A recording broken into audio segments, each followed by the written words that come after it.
Hello there. I wanted to hop on real quick before I go get my hair colored and cut. Yay! Gravy gone. But before I ran out, I was just thinking about all of you, and I thought I'd share a conversation I had with a client yesterday about, she was saying, I don't know what to do. I think my kid's lying to me, and I'm not sure how to have a conversation about it without it blowing up. So I thought I'd share with you a little bit about our conversation. Because I know that she is not the only one, nor am I, who suspects their kids of lying, or maybe they're actually lying.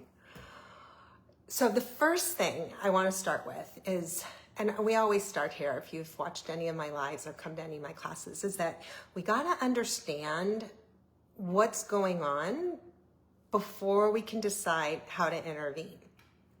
So I want you to think about a time when you were young and you lied to your parents. Okay, I'll take myself for an example. I remember distinctly lying to my mom when I ditched school. And I ditched school because I didn't want to go to this English class. And between you and me, I didn't want to go to the English class because the teacher had embarrassed me and humiliated me over and over again. It was just a real asshole. And so I just didn't want to be in that situation again. And so I ditched and I lied about it. So what's going on there? I want you to think about it for a minute.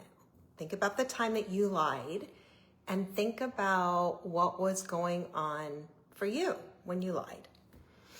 Like for me, I thought my mom would be really, really pissed off at me if I told her that I ditched the class, right? Because I'm supposed to be in school. And I was trying to avoid her being disappointed in me and maybe punishing me. And so that's why I lied. And so the same principle applies when I was talking to my client yesterday about her son. So she was pretty sure her son had stole her AirPods. And so I said, well, let's talk about why we think kids lie about it. And because she asked him and he denied that he had stolen them, but she was pretty sure he did. And so it's back to this same thing. Kids inherently don't want their parents to be disappointed in them. They want their parents to be proud of them and love them and accept them.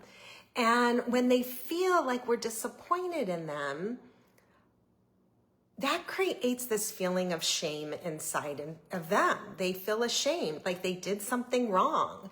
And it feels awful. And so they're trying to avoid those feelings, and they think the way to avoid that is to lie to us. So the cool thing is this is fixable, you guys.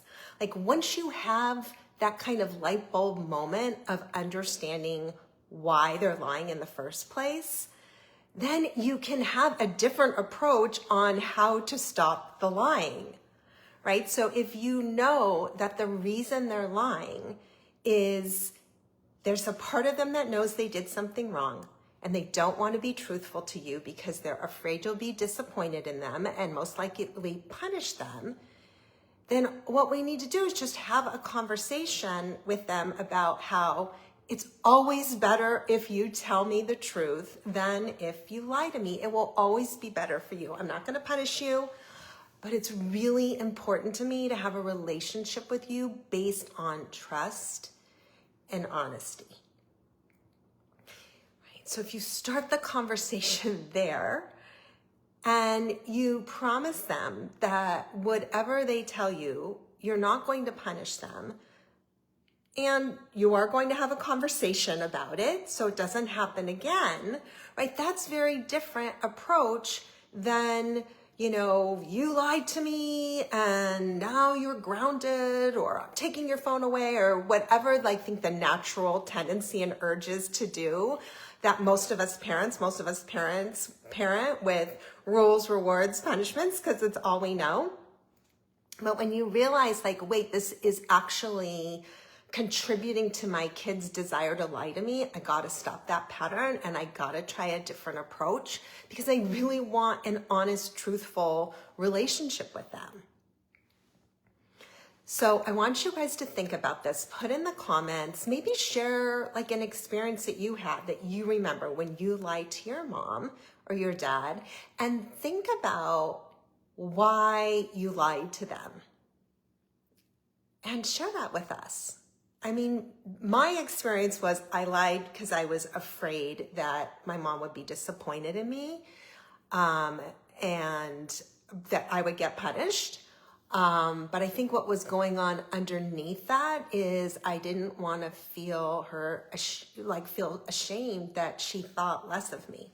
So put in the comments what, like, the experience you remember, and then share with us, like, how you think that might apply to what your child is doing. And with this newfound awareness, like, what might you try differently the next time you talk to them? Now listen, this is a little complicated, especially to do in a short 10-minute or less video for you guys. But I wanted to just like plant the seed and get you thinking about lying from a different perspective. Because my guess is that if you think your kid's lying or they are lying, you're not super happy with the outcome that's going on right now. And if you don't like the outcome, like, let's try something different. Let's try to look at it from a different angle and try a different approach. Okay, I am here to help you. If you want my one-on-one help, go book a breakthrough parenting call, and we can talk about what it would look like to work with me. And if you're not ready to do that, that's fine. Like, did you guys download my 5-question guide? These are 5 that are super, super simple that can immediately break through a lot of the shit going on. I think I just lost my connection for a minute, but we're back. So go check out the guide. If you want to talk to me privately, book a call. And for sure, like, write in the comments your experience so we can all help each other. All right. Thanks for listening. I'll see you soon.